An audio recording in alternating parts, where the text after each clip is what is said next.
Amishes, né? Que eu conheci porque eu morei lá na Filadélfia. Esses caras, pra você ter uma ideia... Tu conheceu em que nível? Tu tava no meio? Não, eu fui lá porque eles fazem o melhor pretzel do mundo, é feito pelos Amishes. Então, eu tinha que ir lá comer o pretzel dos caras. E levei meus filhos. Tudo.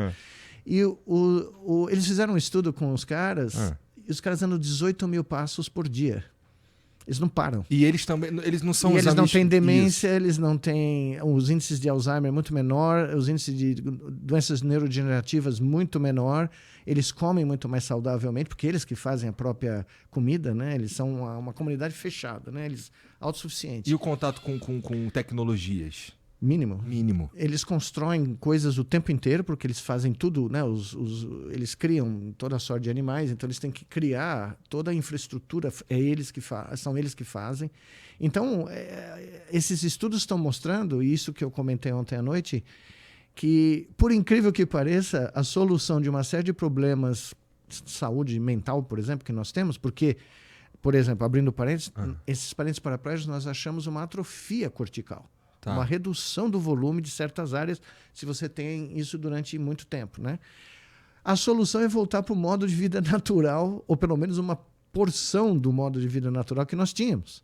Nossa, é muito interessante. Porque o nosso cérebro foi moldado para viver daquele jeito, né?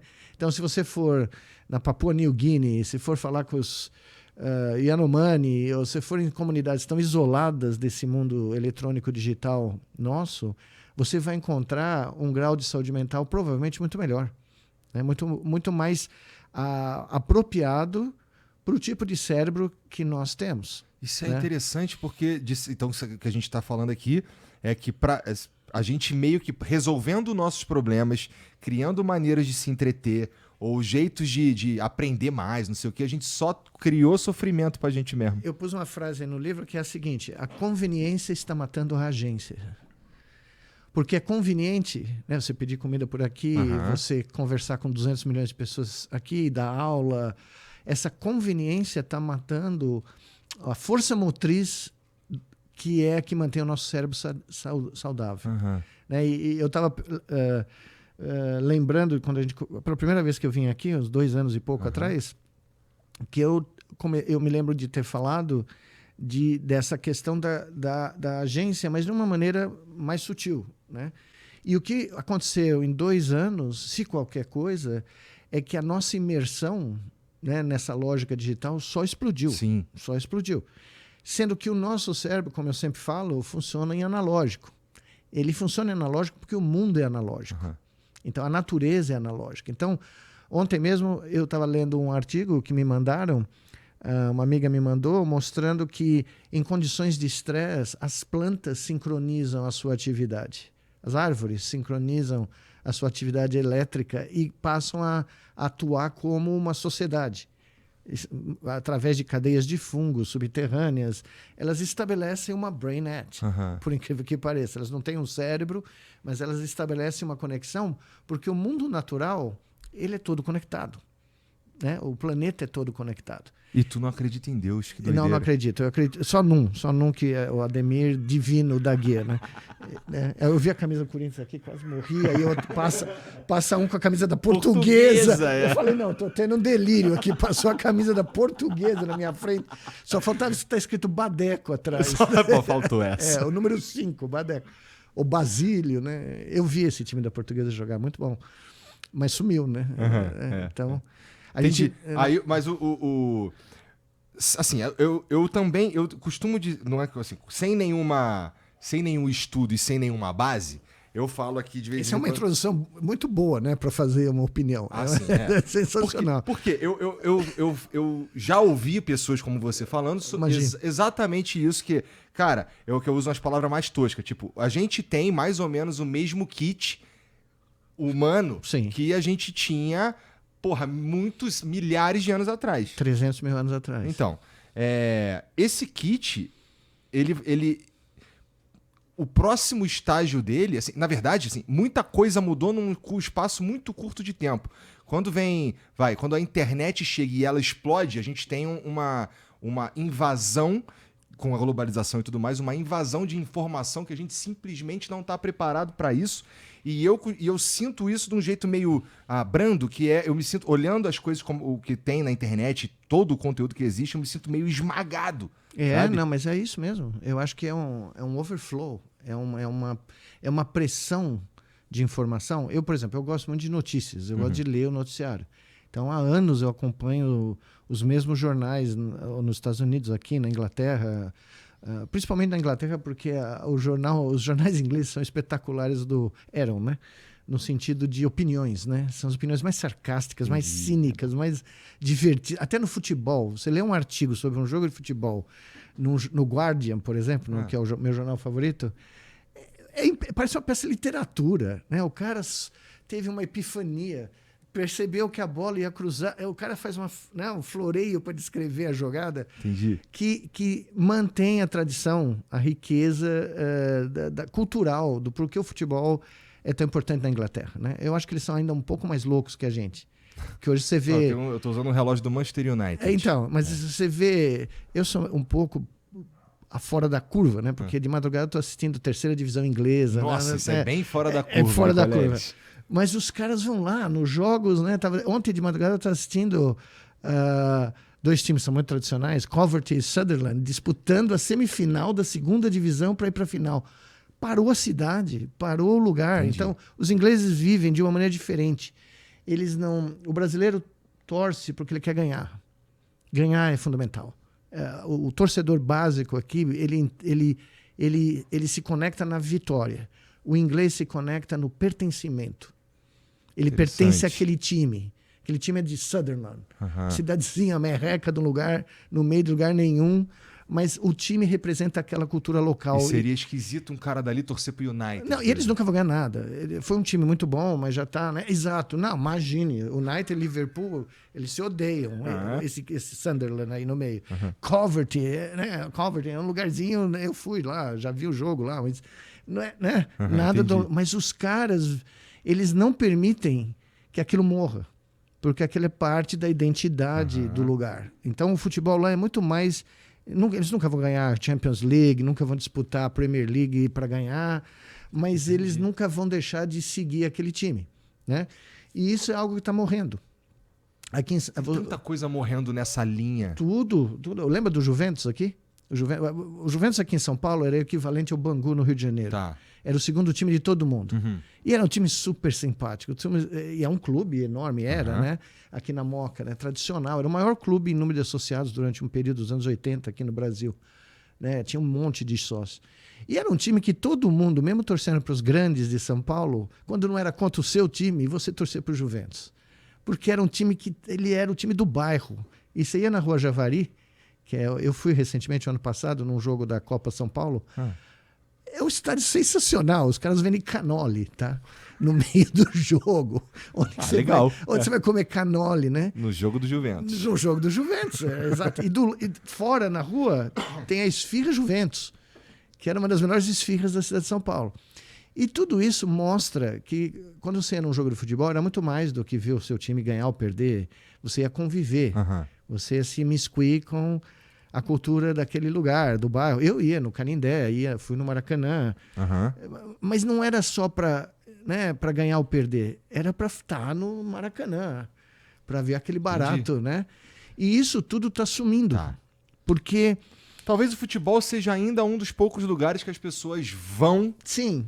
E sei lá, estão lá de forma física mesmo para curtir aquela parada ali. Só que você vai hoje no jogo, não sei se você foi recentemente aqui, os caras estão fazendo selfie, os caras estão filmando, os caras estão falando com alguém.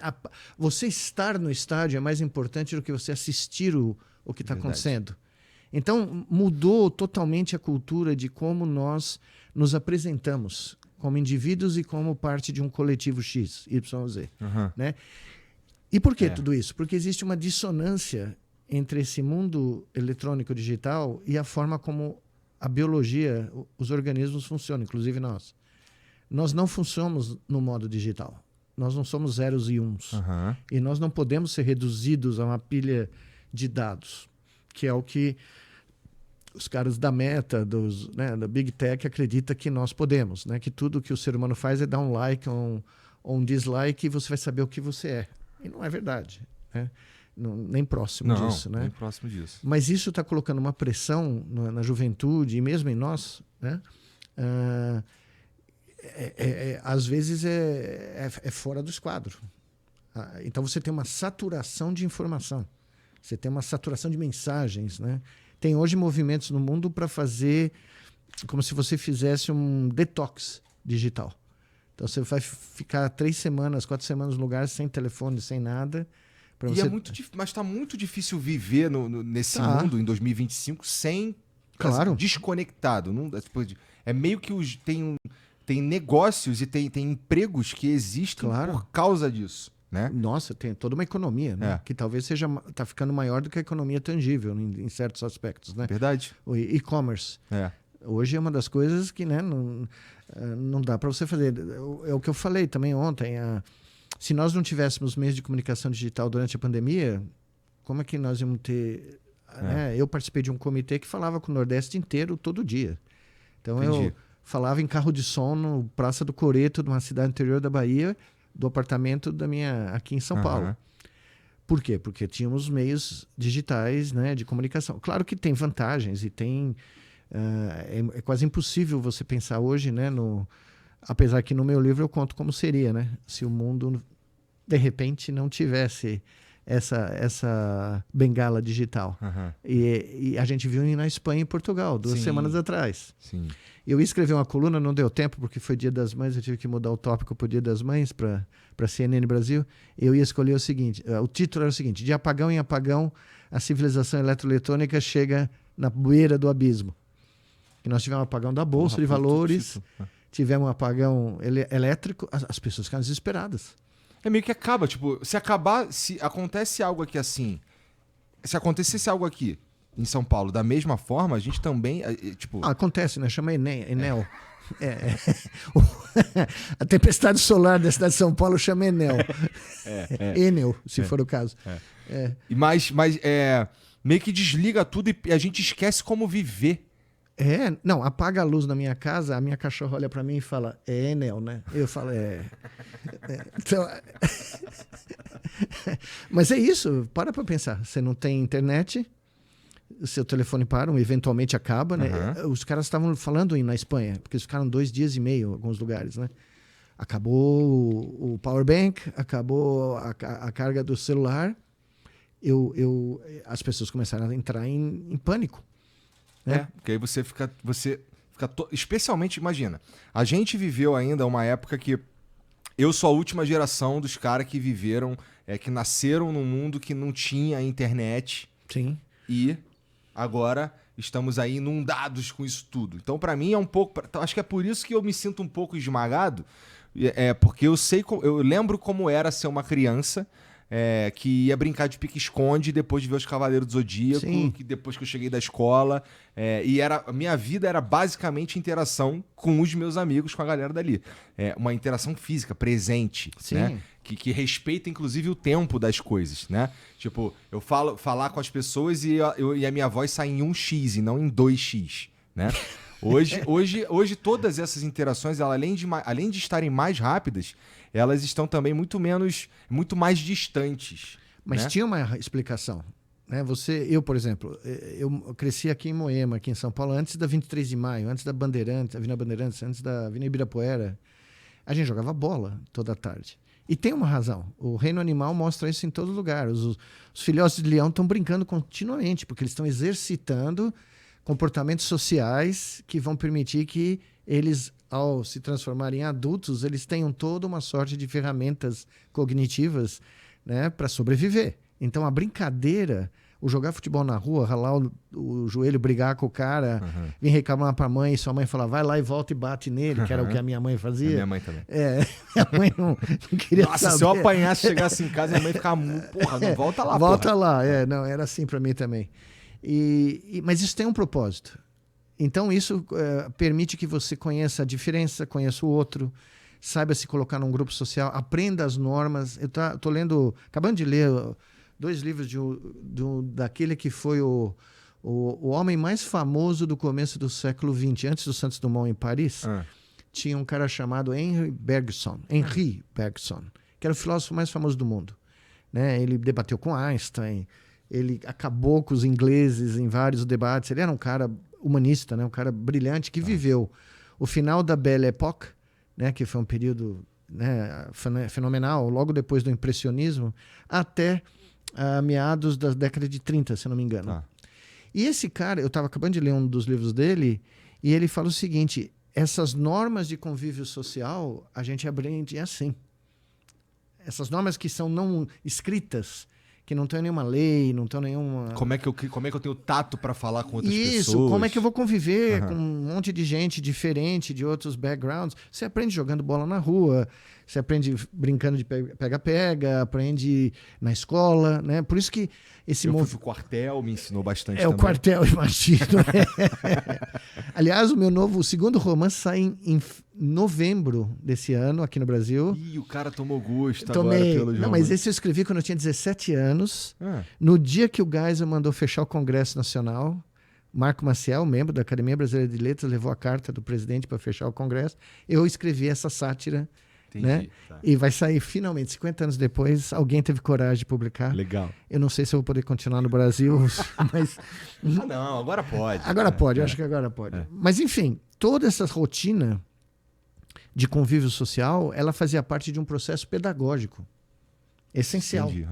Porque você ia eventualmente crescer, aí você ia trabalhar num escritório, numa fábrica, né? Você ia conviver com pessoas e você ia ter que ter todo um arcabouço de comportamento e todo um maquinário cognitivo para sobreviver, que não é fácil, né? Em qualquer ambiente que... Eu sobrevivi 50 anos no mundo acadêmico, vou te contar. Não é brincadeira o que você tem que enfrentar, né? Toda sorte de imbecil, né? Achando que é Napoleão, né? Então, não é fácil. E isso sumiu. Então, de repente, você tem uma crise em alguns países onde as crianças não querem sair do quarto. As crianças querem ou jogar videogame ou ficar na rede social o dia inteiro, depois da escola ou antes. E tem um movimento muito grande nos Estados Unidos de não mandar as crianças para a escola, porque acham que as escolas estão doutrinando, né? Então, educar as crianças em casa. Como é que essas crianças vão crescer sem contato algum com pares, com professores, né? Então, tudo isso está a ponto de... vários trabalhos estão aparecendo na literatura agora, psicológica, de psicologia e neurociência, onde os pesquisadores estão medindo comprometimento cognitivo do uso crônico de redes sociais, de sistemas digitais. A gente já tem base para estudar tudo isso? Não é uma área que eu persigo em detalhe, mas o número de trabalhos está aumentando incrivelmente. Eu, quando publiquei o meu livro, O Verdadeiro Criador de Tudo, eu tinha olhado em 2020, e eram poucos trabalhos, ainda não tinham sido reproduzidos, tal, então a gente tem que ter cuidado. Tal. Mas agora tem uma explosão de estudos mostrando uma série de, né, questões sérias. Ansiedade, aumento de ansiedade, aumento de depressão, aumento de distúrbios sociais, né? E, evidentemente, as pessoas falam, não, mas existem estudos que mostram que se você joga muito videogame, você melhora a sua acuidade visual, sua rapidez de reação.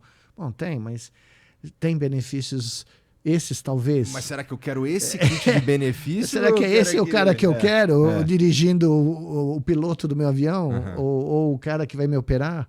Né? Se eu tiver um problema médico,